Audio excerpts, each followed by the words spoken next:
What is up, guys? Welcome back to the Huddle, the number one podcast in flooring. We're here every week to help you guys gain forward progress in your career. Simply put, we're here to help you guys win. We love doing this podcast and love all the comments and followers. So we would ask that if you have not yet subscribed to our YouTube channel or any of the social channels we are on, Facebook, Instagram, LinkedIn, and such, please do so. That is what helps us get your topics that you guys send us out to the powers to be and help change our industry. Today's sponsors is TradeTap and the VTI. So the VTI is released, and we'll start sharing that here this next week and allowing everybody to get signed up. We are onboarding faster than we can keep up with at the moment. So it's pretty freaking awesome. Um, and TradeTap is the ecosystem. TradeTap Pro comes out here in another month or so. That'll be the marketplace you formerly known as Go Carrera. So love you guys. Hope you guys are doing well out there. Today's topic is the skilled labor crisis, what's broken versus what works. This is a topic we end up on, I think, pretty often. One of the things I would like to bring up is we call it a crisis.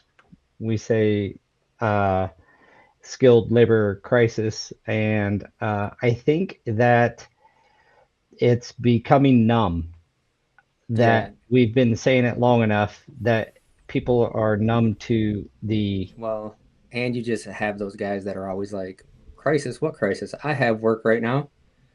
hmm And it's uh, like, well, they have work and or they have enough you know, people to do it. yeah, And they've got people to do it at the moment. What happens is nobody, what I see in talking to tons of people very involved in this part of the industry with TradeTap's whole mission of being, you know, separating high quality installers from your beginners and hobbyists and handymen, and making it clear when you have a professional flooring installer on your project or doing your home. Um, so in all of my talks and discussing this issue with multiple different, flooring companies, manufacturers, and such, the problem is they don't feel the pressure. What I see is the biggest problem is nobody feels the pressure when the pressure's not on, and when the pressure's on, they don't have time they feel to deal with it. right. So it's a never-ending loop of nothing getting done because the flooring companies are not looking for new installers when they're, or even upskilling their current installers when they are kind of slower. Not everyone's working, maybe those types of scenarios. And so they don't deal with it because it's not a pressure on them. And then when it is a pressure and they're scheduling out projects six That months or they're too busy to even worry about it right now, right? Like, I then they're can't too worry about busy. that. I have to worry about this. Exactly. And so it's this never-ending loop of shit not getting done. It drives me nuts because I'm like, when you're slow is a great time to implement new processes, new procedures, new ways of doing business, to think outside the box. And I think with even this is even um, prevalent or apparent in like the AI conversation, and people implementing AI tools. Um, they're as long as they're super quick and easy to use, like you just get on ChatGPT and start using it, then they'll use it. But doing meaningful change in their business with AI, it seems to be the same thing. When they're busy, they're too busy to do that, and when they're And slow, they don't see the need. I was gonna say it's just like any other business thing when you see the need for it and it's you think that it's gonna come easy, but guess what? It doesn't. It's Nope. you're gonna work. And so my our epoxy guy was I was sending him some stuff last night. What's up, Jose? And he was like, "Man, you're still over there working right now at the office?" And I was like, "Yeah, man, like we got a lot of stuff to do. I'm trying to get stuff done." Mm-hmm. I wonder And how much of it is the time allocation, right? Like you gotta sacrifice some of the things you want to do sometimes in order to get some of the things you need to do done. Well, it's the Uh, good old fashioned. I think it was Stephen Covey who did uh, the time matrix or the time quadrant. You know, important, important yeah, and urgent, yeah, urgent and unimportant. And we as humans, and particularly in the flooring business, I'd say specialty trades business in general, live in that urgent area. Really sophisticated industries, you know, oil and gas, like the oil industry, it's not, they're always improving things in slow times, figuring out how can I turn this field into a pay field, like a non-producing known reserve. How can I do that? And that's how, different methods of subrod. drilling and different technologies happen. So, like, as an industry, we always need to be improving. Um, I think that's one of the things with skilled labor and, our labor crisis. And we say a crisis. Hey, right now, I don't feel a crisis because we're not that busy. And I've got guys texting me, "Hey, you got any work? Our area is kind of slow." There's going to so be a time when Well, it's so we actually crazy. had someone stop by earlier, and he said that the company that he was subbing for straight up got rid of every single Hispanic crew that they had. They were just like done. that's Okay, And what yeah. for? Well, yeah. I mean, what Elaborate, is dude. that? Come on, this is news to me. I wasn't here. This breaking news now. Was that just because they were slowing down and they decided that it was time to lower their crews or what? no, I think he said it was a new management, and he was just like, that's not the route that he wanted to do. So I think they had 12 of the Hispanic crews that they were just like cut him off. So he said that he's been it was I think it was like him and five or six guys, and he said that he's just been trying to scrape by with just working by himself right now.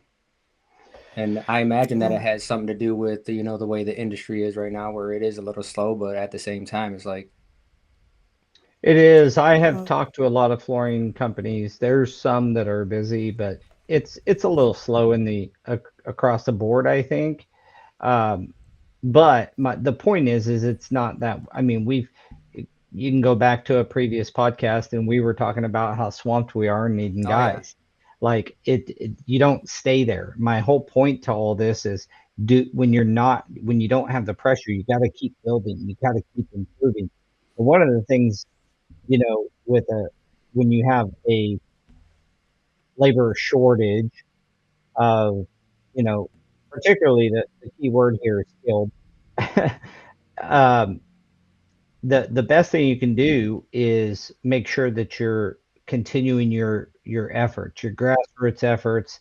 I mean, it's clear that the powers to be believe that this is going to be a major problem, and I say powers to be like BlackRock just released. If you know who BlackRock is, I think I may have said this on the last podcast as well, but they just put together 100 billion with a B dollar fund for increasing the skilled trades. Now, this is a lot of probably wrapped up in electricians and plumbers as far as like what they see the need for because of data centers and such.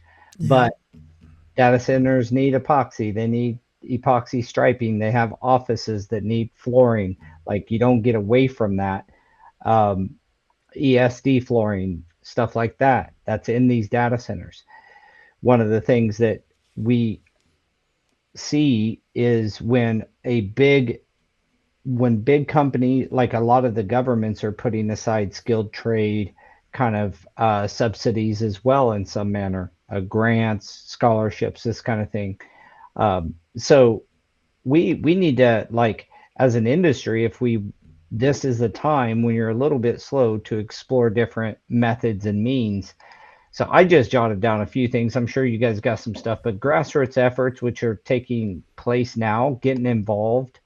There's a, when there's trainings in your area, if you're a flooring contractor, help these training entities out to fill their course load, or their potential participants. I mean, Daniel, you can speak to this. You've been in packed classes and you've been in not packed Yeah. classes.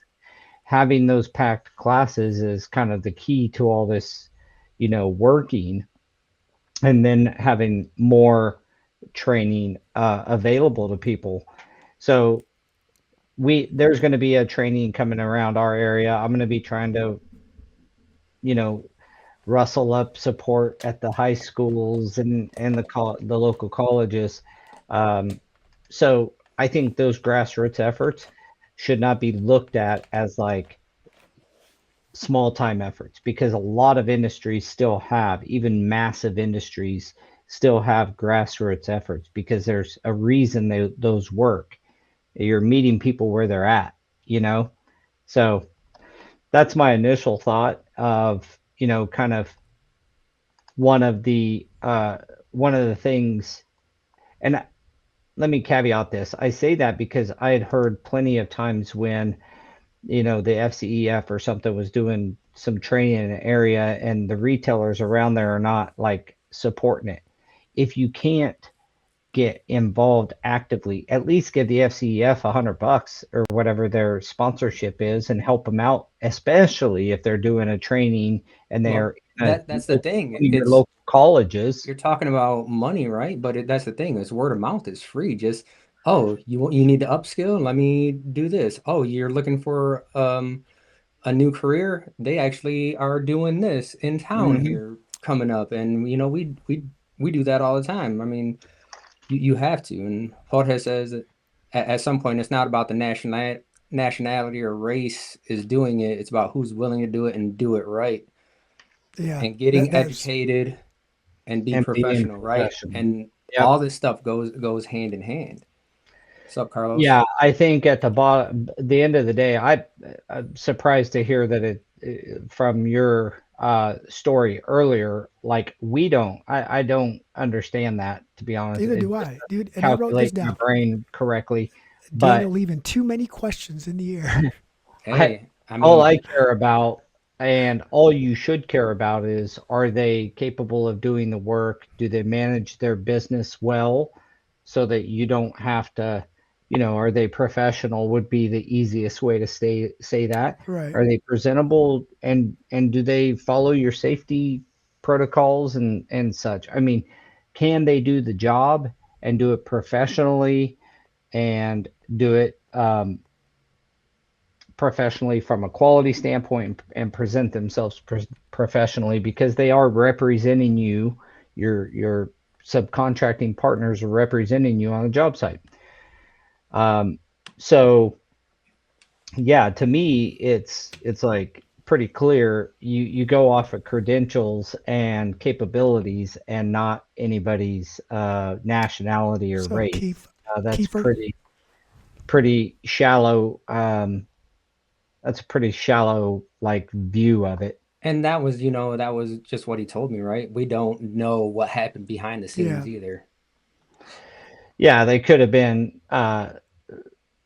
terrible at communication or whatever. I mean, I who knows, like, And but just like you ask people, right? And you're like, okay, well, what are you comfortable installing? What don't you want to install? And everyone's first thing that they say is, "Oh, I install everything."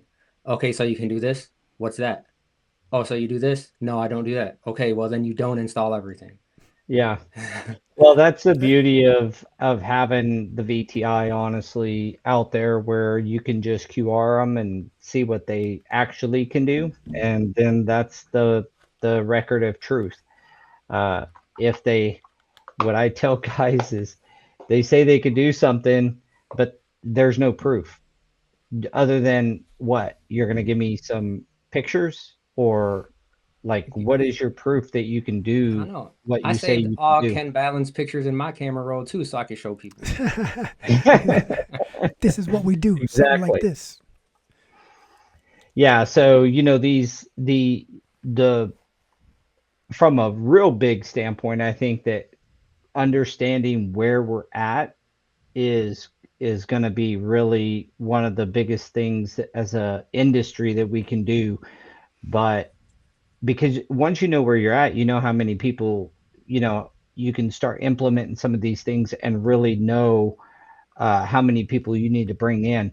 I think from the one study that I heard, and it's been probably close to a decade ago, that we were losing 5 to 6,000 a year or something like that. And And you know what's even crazier is that this boomer era is about to hit us hard with all these retirements. I And know, and if that's the thing that I it's going to make the labor side even smaller because all these guys that are kind of on the fence of I don't really want to install anymore are going to have all these opportunities, and then it's like, all right, well, there goes all the seasoned installers. What's going to happen now? And again, that's where these programs come in where you do have to support them. Yeah, yeah. I mean, so I was looking at my phone the other day, and I was going through the contacts and realizing that I have people in my phone in the trades, not just flooring installers, in the trades from for 20 plus years. Like 20 years ago, they were getting to that age. We're getting closer to retirement, and I think it's construction in general, right? It's the skilled trades in general that are going to be getting hit hard and struggling. And and Daniel, that you just that I think is why the different business or like grants and big money mm-hmm. is going towards the trades. They see what's getting. I think we cried wolf a little early as a skilled trade industry because we get busy and everybody was like, I don't have enough installers. And I know that's the fact. I talk to plenty of retailers that still have install issues, meaning they tell customers, I can sell you the carpet and take your money today, but I can't install for 6 weeks. Well, Well, you're going to lose sales that way.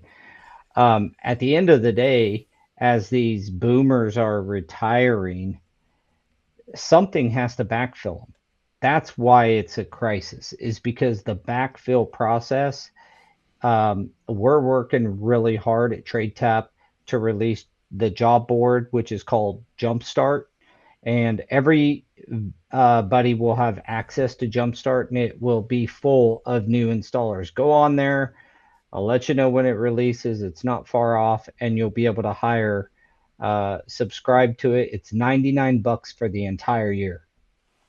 So, like, what a single subscription for the entire year, you make one hire off of there, and you've covered that. So it's super cheap for a reason. We want to see the ecosystem kind of work, bringing in new blood, getting them placed with installers on the VTI that are quality guys, training them up, and let that process of kind of similar to an apprentice process happen.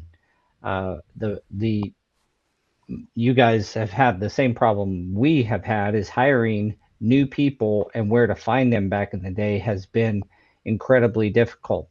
We want to try as best as we can to support all of the early trainings and getting those people who have shown some initiative to be in our industry, get them hired. And I think that piece, the placement piece, is really important. Yeah, Jorge says that it's how it is in some places. The best of the best should have a deep schedule. And I don't think Paul's saying that you shouldn't have a deep schedule. I think the bigger thing is once you do have that deep schedule, it's getting more people in to do more stuff because it's like, yes, I'm booked out 2 3 months, but I still need to fit in everyone else, because if I don't, then I'm just going to be losing business anyways. Well, Yeah, and and go ahead, Jose. I was going to say that's why one of the reasons I think the subcontract, the 1099 is still popular versus having in-house employees is, the construction industry does fluctuate quite a bit, and it's easier to tell someone, we don't have any work right now for you, and then let them deal with it themselves than it is to tell employees, hey, we don't have anything right now. Let's either find something or, Paint unemployment the or, warehouse again. yeah, or where, yeah, or warehouse work, right? So I think that's probably, to me, what is probably the most unattractive thing about our industry is the ups and the downs and the uncertainty. So it's Well, I know uh, plenty of installers. I've paid well over $1 million a year mhm. with 3 or 4 guys that, you know, have, if they reinvest in themselves and their guys and training and such, And they are going to stay busy. They're going to be the ones that are busy now, right, when because it's a little bit slower. Jorge says that it breaks him that some people struggle and can't afford to get training, but it's those people that don't look at it as running a business. Those are the people that are still like, this is just my job. I go do my job. I go home. Kind of what we were saying, earlier when we were talking. It's we still have to put in the work outside of work as a business owner, right? Well, and it's a lot of this, like they get enough work because they're cheaper than other people. When the VTI takes over, which I am determined that it will, at the end of the day, It will, you're going to brother. be judged on your credentials and your reputation. And if you have good marks in those areas, you're going to win more work than anybody. It's going to put the hobbyist and the what do they call handyman out of our business. Let they can go do whatever they want. But a professional flooring installer who's trained and certified and all that should not be competing against a handyman. They only have to do that because there's no clear differentiating factor between the two in the consumer's mind. When you create that, now you're going to people like Jorge are going to all of the people like Jorge are going to get busy. Jorge has also a very distinct advantage in being very good at communication, very, Yes. very good at like those types of things. Some of the guys that are highly skilled may not have the highest level of, you know, they can still be professional without being the best marketer of themselves. We need to help those good guys always staying busy. That's my goal. He says that we've got a lot of middle-aged installers that could use help to be better. And by middle age, he means 35 to 45. And that the crazy thing is when we go to these events, they look at me almost 40, right? And they're like, "Oh, you're still a baby." And it's like, I know. and we don't Let like, I've been in it so long, I don't feel like a baby, but based on, everyone else's age, yeah, I can let understand where they're coming from. let's look at this a little bit differently, Jorge. Middle age of a working career and a professional career. Let's just say you start a career at 18 and you try to strive to be done by 65. So it should be middle age should be a little bit of a different age there, brother. It should be 30 years old, not 35, 45. Come on now, 30 to 40 is your middle of your career age, right? But I'm just trying to not make myself feel like Trying to make yourself feel a little younger.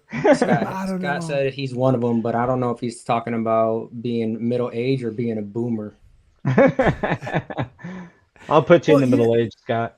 So that's I one tell thing too, you, Daniel. Is go I'm ahead. sorry, it's going to open up doors for people who are aging out, right? Like maybe they are aging out. They don't. And these are the individuals who didn't necessarily see a need for training and education, but now they're aging out. Their body's aging out. There's nothing left to do, and that's all they know. They need to try to get their foot in the door with some training and get some education under their belt real quick, so that way they can enter that social queue for what's next, and they can make a couple bucks after retirement. No Well, one there's is a gonna. lot of different ways No, that none of us are ever going to retire. If we're going to be completely honest, we are too. We'll never get rid of the mindset that we have now. We're always going to have to do something, right? If well if I'm that not doing this today, I'm going to find something to do tomorrow. that's why you want to have some, you know, other things that are possible within the Paul, you got to industry. go. Oh, No, I don't he gotta go till it's 4. I gotta be there four. at four He's an thirty. hour Oh, behind. man, my bad. So I want to add to that, Daniel. We were at Home Depot the other day, and my son was there, and he was helping load up, and Nick had made a comment to him about, "Hey, you're 12," and he was like, "I'm 13," and the ladies overheard it, and they started laughing. A little bit later, he was loading up a cart, and something fell off, and I was like, "Don't worry, dude. You're only 13. You don't understand. But when you're 14, you'll know how to do this better, right?" I was making a joke, and she said, "He looks like a really good young man. He looks like he stays busy." I said, "He's one of the best. He's my right hand man. He's one of the best helpers ever."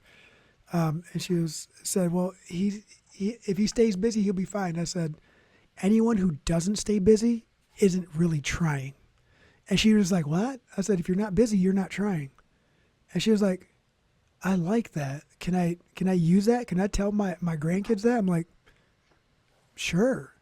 Well, even in these slow times, to kind of polish off that point as well as others is that in the when when the industry slows down, when installs slow down, that is a time when the guys that are not as skilled, at least that do work for retailers or dealers, they are the ones who sit right. You're going to use your best crews and try to keep them busy.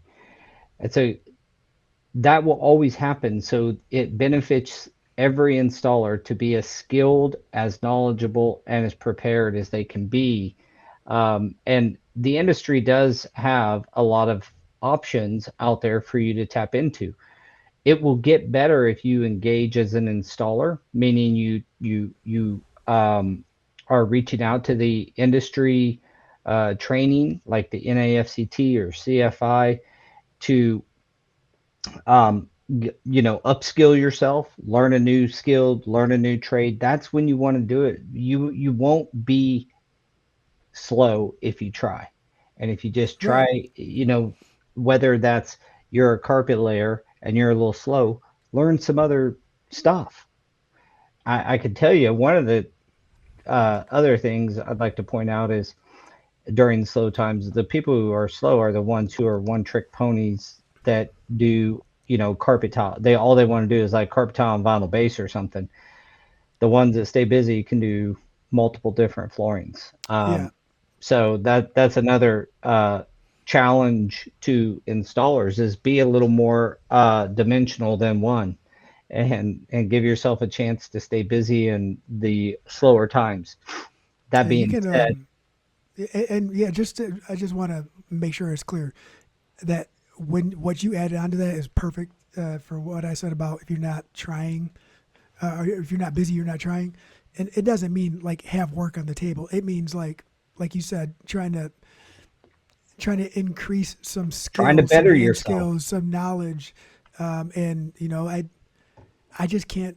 I've never been that person to sit on the couch and not like tinker and mess with things because I wanted to get better. And what it did is it made me more excited to go out and tell everyone that, hey, we have a new skill. We can do we can do this now, and let's teach everybody this. And that doesn't start by sitting on your couch. That starts by, let me figure out what I need to learn to be better, to offer my market a little bit more, so that way I can hopefully absorb a little bit more of the workload that I know is available. Right. The better the Yeah. skill level, the more work you get. Who would have thought? That's from Yeah, Buddy. Kevin Yeah. then backs it says master of one, not a hack of many. And I agree. If you're a true master of a single skill, you're going to stay busy regardless as well. Well, but you I that's the thing. I It's if you're that good, then you don't have to stay that busy all the time, right? You can true. take some of that time off. Yeah, and I specifically stated um that car if you're a one trick pony and like the the stuff that most installers can do, like carpet tile and vinyl base, if that is you and you guys have had it. Look, I run a flooring company. You know, I've had plenty of guys come in here. They get they get they want to get a loaded into our system as a subcontractor, and then they look at work orders and they're like, well, where's the I only they only bid on like or put numbers or show interest in the big easy projects. They don't, you know what I mean? And then they're like, well, we're not getting any work. And I'm like, well, you're not even interested in some of the work out there. You're like only looking at the big carpet tile jobs and the stuff like that. Well, The cake there's going to jobs. be other better known installers to us with better VTIs than you that are bidding on that work, and I'm going to give them that work. That's all there is to it, you Well, the know? easy And projects got to be earned, man. so And that's like, what I was more structuring that comment around, Kevin. yeah, I mean, being a master of, say, carpet or something like that, like Daniel said, not only do you stay busy as you want, you also can charge the amount that it takes to have a flooring career and not a flooring job. So I agree with you, buddy. Scott says Flash Cove heat weld, maybe. I agree. That was my trajectory. I went through carpet, and then I was like, got my hands on some sheet vinyl. I was like, I'm one of only two guys in the company that are working, or one. I'm on one crew of two working on this stuff, and I was learning from a guy that was really good, and thought this is where I want to be. I can do carpet, at least the cheap and easy stuff. If it gets too hard, someone else can do it. I want to do this sheet vinyl thing, and that's where I started doing and started going, and I stayed as busy as I wanted when I was installing sheet vinyl.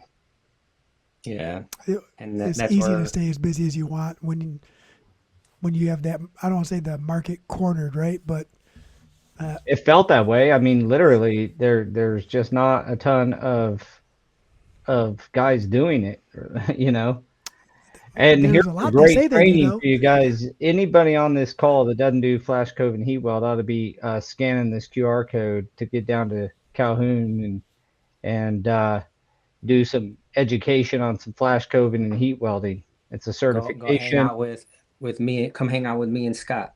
And Go if you're hang out with proficient in Scott and flat Daniel. lay already, this will add to it, right? Like if you do a lot of flat lay and you're familiar We'll with the make you product, better at flat lay too.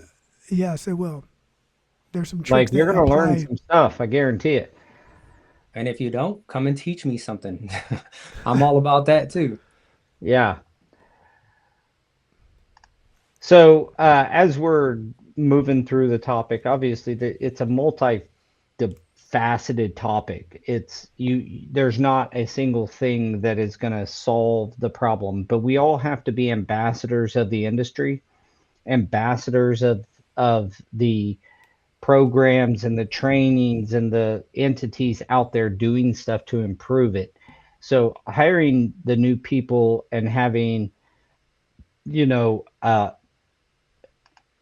some level, and we use the VTI, what used to be known as a hammer rating, to make sure that we got good guys training the other guys. We have some guys that are not as skilled, and we would not put a brand new guy with him. We want the new guys to learn from the certified guys and the established crews.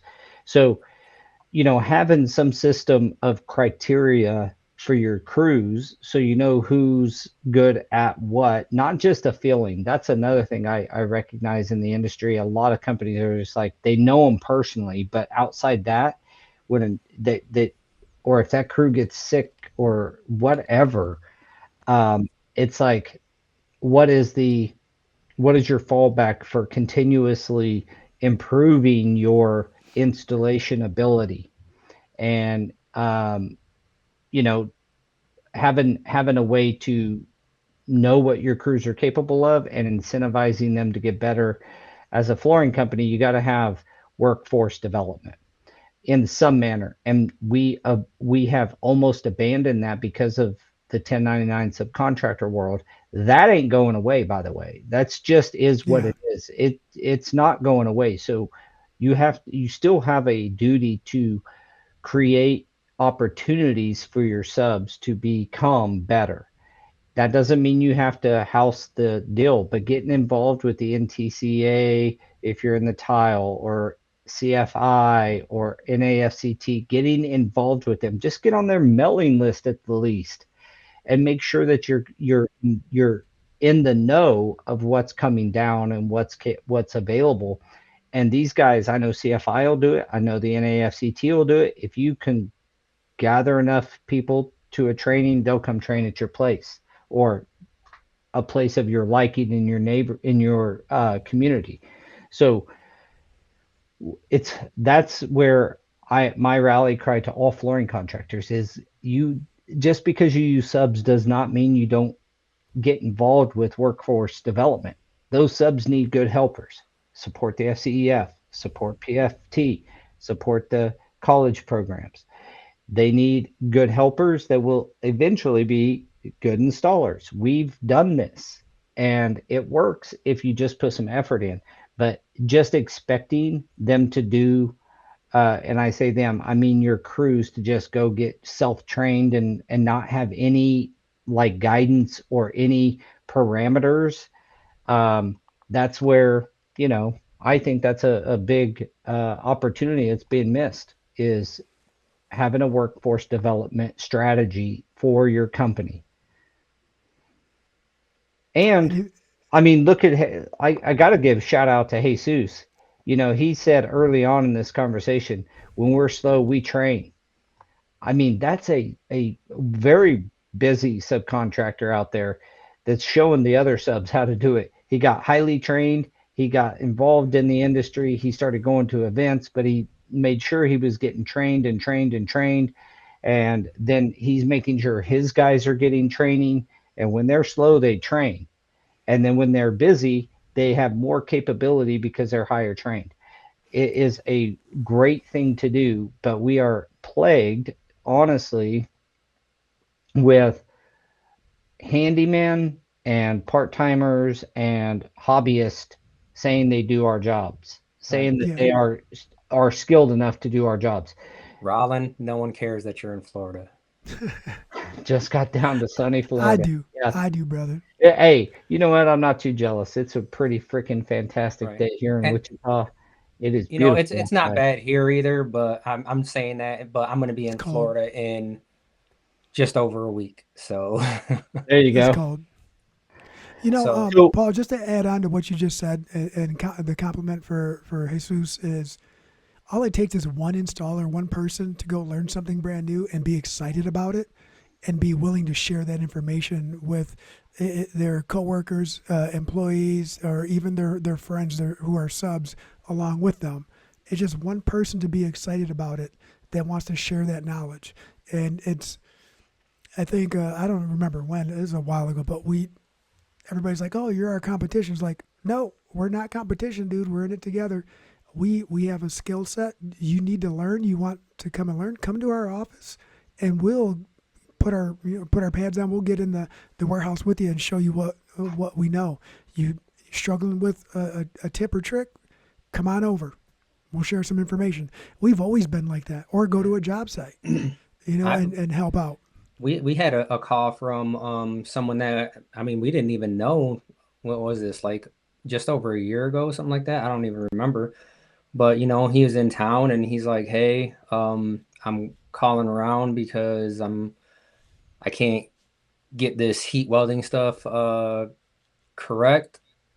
Do you have any tips and tricks?" And I'm talking to him. I'm like, "Look, dude, I'm just gonna grab my tools and I'm gonna come over there because I it's easier remember to do that. this and Yeah. than it is to try and explain everything over the phone. Got over there, and then I'm like, oh yeah, this is not working. And then it was all right. I do have these tools. Come by, grab them tomorrow, and just get your job done. Everyone's on a timeline. Yeah. So Oh, what are you guys? Are you guys he in Florida for a training then? he must be in Florida. But then check this out from Rollin. He says, I get to speak at dealers. Anything you want me to add? Yeah, workforce development and the VTI. You already kind of know what my responsibility is. If every installer is credentialized, and then it's only comparing installer versus installer based on their ability and their skill level to do a job, you're getting rid of people like hobbyists and handymen that we're competing with at the moment. Particularly, this is true in residential more than commercial for sure, but it happens in both. It's the Facebook Marketplace that's kind of driving that. You go on there and you'll find every single comment. Hey, I'm looking for someone that does this, and it's like handyman, construction, everything. Like all these comments, no flooring companies, Yep. Hmm. and let those handymen deal with whatever they're going to deal with, right? Because Well, there's if they wanted a professional, they would get on Google and start contacting a professional. well, I don't know that there's just not a good way. And I mean there is. It's coming. It's here now, and it's going to catch fire. But there's not been a good way for people to. They go to Angie. They go to, like, these are attorneys and doctors. They don't know crap about our industries in construction. They just get somebody that they use. Sometimes it'll be a referral base. I've heard nightmares of people getting people off of Facebook and getting them off of Craigslist and these things. Ooh. And then you get the pictures of, and still, if you get in Facebook, which is it's part funny, part depressing, and part inspiring. But the depressing part is when you see people like posting somebody's picture of a floor that's just jacked up, and they're like, yeah, I bid on this job and now this person's asking me to come fix it. I personally have been involved in those scenarios multiple times, and the idea is just like get rid of those guys. The guys that are doing work like that should not be doing professional flooring. They need to go get trained. They may have some skill. They need to get understand how to install these products the right way, per industry standards and per manufacturer's recommendations, and do it the right way, and we got to get them out of our business. Then the people who are skilled, who are capable, will flourish and have the room to, when you're competing when one really good guy is competing with another really good guy, that's not my problem. If I'm bidding against a really good, even when I was an installer, if I was up against somebody really good, that's one thing. Okay, it's two good guys going up against competing for work. I'm good with that. What I'm not good with is competing with somebody who has no proof, no they couldn't even tell you the basics, but they're winning the job because they were cheaper.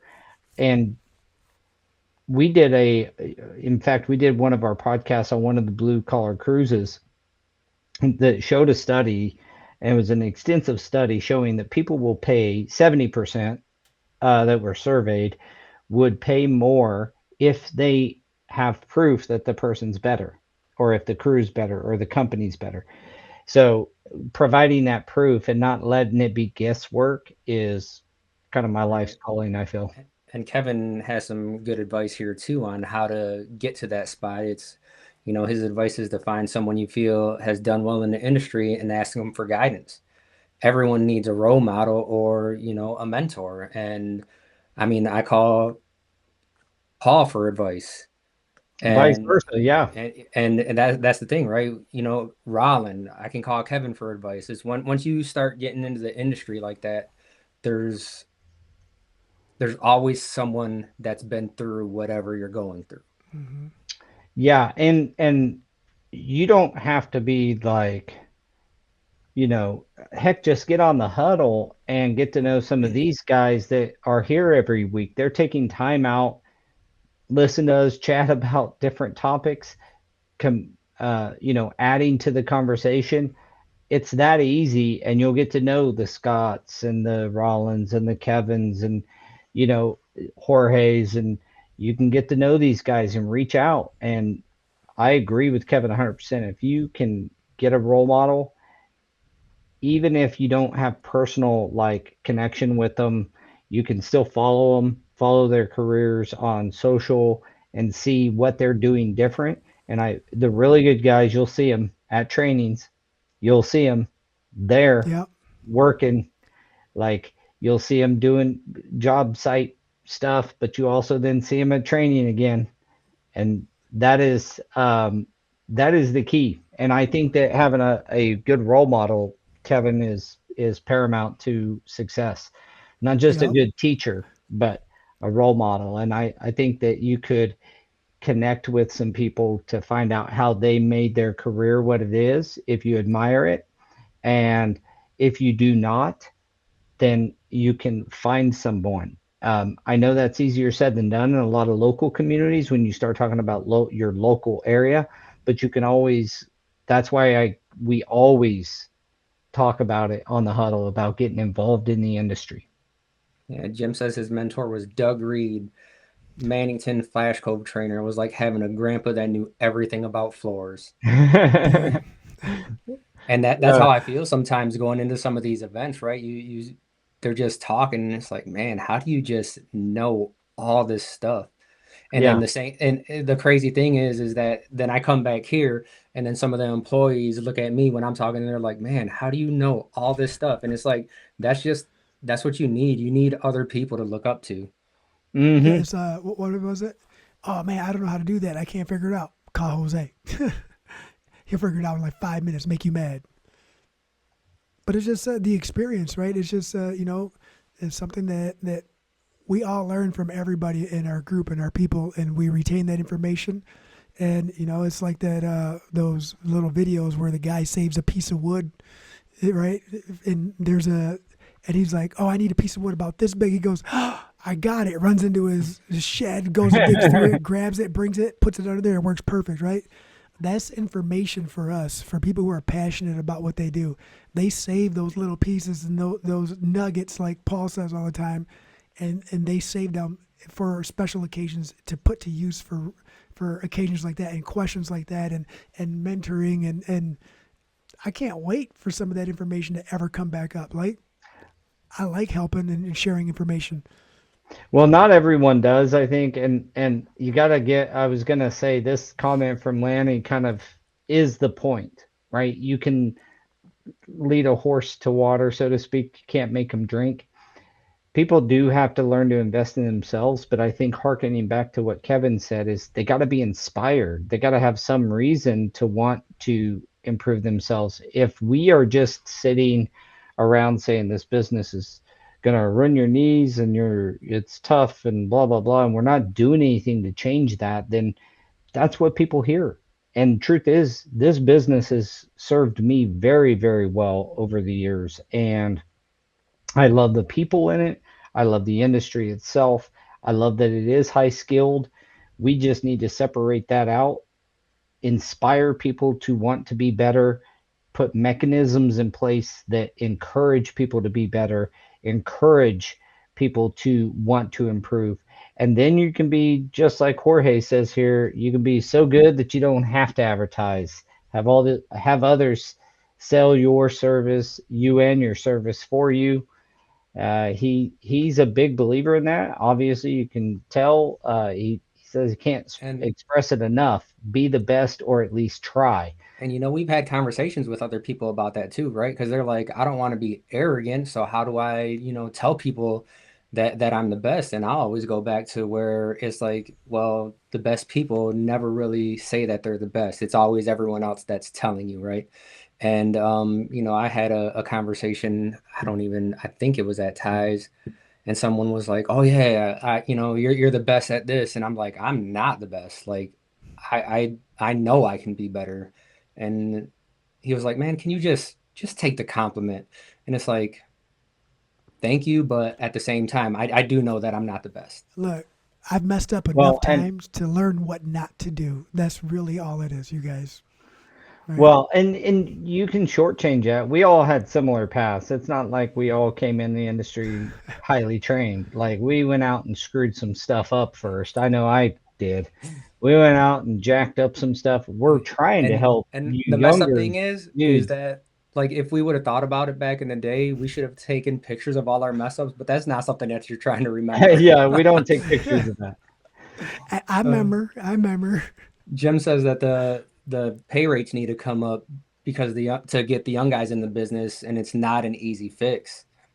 No, it's not No, an easy fix. I think that's the whole paradigm, right? There is a fix. It is not It's not easy. easy. The fix is having good quality installers only competing with good quality installers, because then you have like-minded people competing with like-minded people. When you are competing with somebody who thinks training is stupid and you're certified out the gills, there's you're not separation. there. You got to show the separation, or like Jorge said, have others show the separation.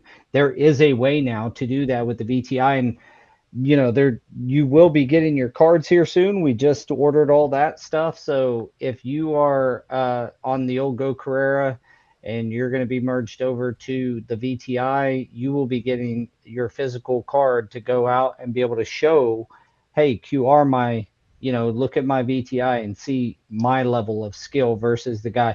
What's that guy got? You know, What's that guy got that um, that I'm competing against? Right. Ask him for his VTI, and then you'll be a better informed consumer. That question for you, Paul. After you're done Yeah, with that, my bad. no, Is go so ahead. when you say like when you're competing against someone who you feel is another good installer or good in that discipline, is it really competing? Right? Like every time that we I would say go head to head with someone like that, and we know we are. There's always a phone call. It's like, hey, are you guys checking this out? Like we are. Well, I don't want to be too far off of you. Like at this point, it's merit that is winning the job and not dollars and cents. And usually there's a partnership there too where good luck, brother. Like if you need help with it, let me know. We're willing to help, and vice versa if you win the project. And I think that that steel sharpens steel thing comes into play when we are Yeah, but looking at. legitimately, in your own area, there's only it's only so far you can take that. Honestly, right? There's only so much help you can give to a competitor without cutting your own legs off. The, Correct. the, the fact is you don't want your ambition and your drive to be better to benefit others in a way that if they're not matching the effort, meaning they're not out trying to get trained, they're not out, they don't have a workforce development program, these kinds of things. The That's what I'm getting at, is not that.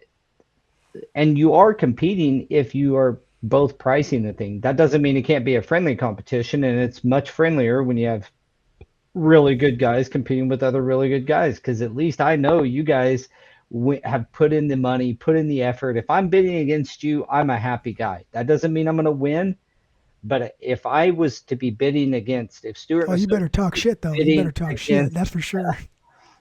preferred flooring, I would be happy because I know I'm not bidding against a company that just hires the cheapest guy, and the cheapest guy doesn't know any better, and blah blah blah. It has to start at the grassroots, in my opinion. I do like what Kevin just said. The best lessons come from some of your worst failures. That is true, but that assumes that you know enough to understand why the failure happened. Well, When I say so I messed stuff up, brother, I'm talking about I messed stuff up and didn't even know how I did it.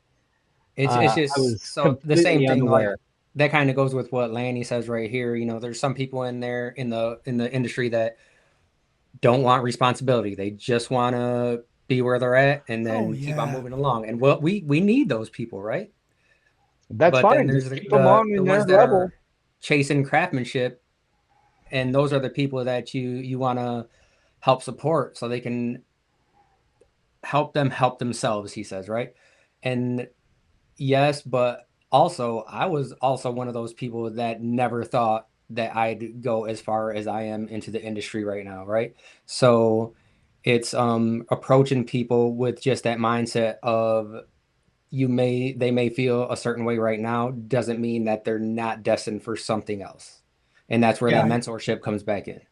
And I have found we've had a few guys that came up through and they started doing well. They are just scared to be in charge. Yes. Um, that you can try to train out, teach them, but to be honest with you, there's by Denise. Good luck, Uh, Denise, with the storm. um, but the truth is that those people, if they can't kind of get out of the shell to be a leader, to have helpers put under them, hey, that's okay. Just keep, you know, like you said, Daniel, you need some people who are going to be happy doing those jobs. Otherwise, it's a constant revolving door. Some of the best crews are guys who have a a supreme like head guy crew, and he's got a really good guy that could be a crew leader if he wanted. But still, them two working together with a couple of helpers, those are some of the best crews out there. Yep, they sure are, and the synergy it creates a synergy, right? Everybody knows their role, understands their role, and it's a team effort. And those are the guys that add the value to that crew, and can help you scale. And still, if you're getting paid enough because you are proven to be responsible and good at getting the job done and doing high quality work and communication, all the stuff that makes a good installer, well, then you're able to pay a little bit better than anybody else to your help. And those guys are are fine being at that level. There's nothing wrong with that. We have several guys that have been here for, well, I'd say several. We have a few guys that have been here for a long time that are still on crews. They don't lead crews. And it's they got to show the leadership, and we do some training with it. But if it's not, you got to also, it was kind of mentioned in the comments earlier, you got to take the initiative at some point. You can only train so much before the if the initiative's not there, you'll just be a really good number two or something on a crew. And there's nothing wrong with that. And Nothing you wrong with have it. to Not at realize that all. at At some least point. you're doing good work, you're making good money. Well, Or when we talk over here, right, we say that the number two is typically the best person that you got there because the number one's running around managing. handling everything. So you have to Yep. have that number two there to in order to be more hands on than anything. So as a number two, there's a lot of pride in that, I think. Yeah, you're putting stuff down and doing, maybe you're not laying out the entire uh, progression of the entire project if you're doing a big job, but where you're going next and doing all that communication with the project foreman or superintendent, but you're the one doing, Right. layouts on the jobs and or I on the was this rooms and doing this the guy work. right here. I was his number two for a really long time, and then he kept on bringing me, "Hey, I'm doing this. Come and learn how to do this. Hey, I'm going to talk to these people. Come learn how to talk to these people." Yeah, and it was just you got to at Well, some you want to point. give them the opportunity. Yeah, Jim kind of, touches on this a little bit when he says that not all guys are leaders. It can be cultivated, but not always. Managing people becomes a tax for some of us. That's when I say, man, like one guy with a really good helper, and you can make a really good living if you're highly skilled in this business. Yeah, and that's where I go back to like EOS and stuff too, where it's like Sometimes it's the right person, wrong person, right seat type of deal, right? Thanks, Yeah, Lanny. We appreciate the words, man. But yeah. you Thanks, just have to Manny. find that balance. And once you notice that someone is in the wrong seat, move them over to that right one. Oh, and that's where I kind of get where, where I came from, where it's like I don't think that who does number two work for? uh, you got to I wish be we Give it had to it. a We had Jorge. little older to get that one, but yeah, I never thought that I'd be in the position where I'm at now, but it I was did. this guy up here pushing me, right? Like, you're gonna do this, you're gonna do that. And the same thing with baby sister, it was me pushing her. She's like, I don't know about this. And it's like, nope, you got this. Like, just ask me some questions, but I know you can handle it. Yeah. Hey, all you good number twos out there, you guys have more impact on the schedule and the completion and the progress of a project than you think. You have so much impact on that. Well, So are you? if you're really good, you probably know, and a lot of those guys are, a lot of the crews set it up to where it's a split of the pay. Um, I business wise, there's a lot. I mean, we could continue for another hour on how to Oh yeah, run the business properly as an installer, but you know, yeah, hey, by the way, go check out Coverings if you're interested in the tile and stone industry. I've been to this show several times over the years. Haven't been in several years, but it's always pretty awesome. But Daniel and Jorge are going to be there shooting the huddle, and so get out there and see those guys and hang out with them and add some content to the huddle they shoot out there. Yeah, so yeah, we'll be there. Thanks to the NTCA for, getting a hold of us and saying that they wanted someone out there. So I mean, this is our they first wanted time some being there. coverage We're at gonna, coverings. yeah, coverage at coverings. That's not a bad title. Ashland, let's Look that up. Yeah, so go check it out. And you'll get if you are just even curious about the tile industry, this is a great place to learn about it. The NTCA really shows out there, at least in years past, and yeah, hanging out with other and, tile crews. It's a different type of show than if you've never went and you've went to Tice, but it's super duper fun, and you should get out there and check it out. Carlos said he would like to go. We'll be there, man. Get Come and out hang there, out. Carlos. All right, guys. Well, we have come up to the end of the podcast. I want to thank everybody for all the comments. It was very busy in the comment section today. We really appreciate that, and we appreciate everybody's input and insight. We learn from you guys too, so that's why we've always ran the huddle this way, where it's really just a conversation. We have a topic. We're going to try to do our best to bring as much expertise to that topic as possible. But you guys are the key because you challenge us, you call us on our stuff. Kevin's great at that, by the way. So keep it up, Kevin. One of the And best. allows us Yeah, to. Kevin's our partner. Kevin's our partner. Um, but it allows us to do this every single week when you guys show up and show out. So appreciate you guys. Keep supporting our sponsors, and get trained, get involved. Let's go. And for those of Ha you who ha. are going to make it out to coverings, make sure to say hi to Oh, Daniel and Jorge. It's going all to be a right. great time. There we go. There it is. All right. Don't forget to like and subscribe to all of our content, and go show some love over on YouTube. We're going to try to really build that channel this year.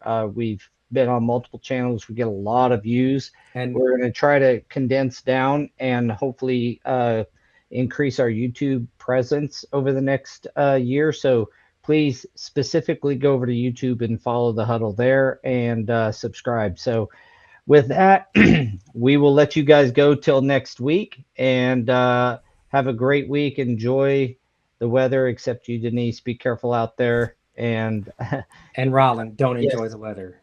yeah, and Roland, don't enjoy it. Yes, it's Miller time.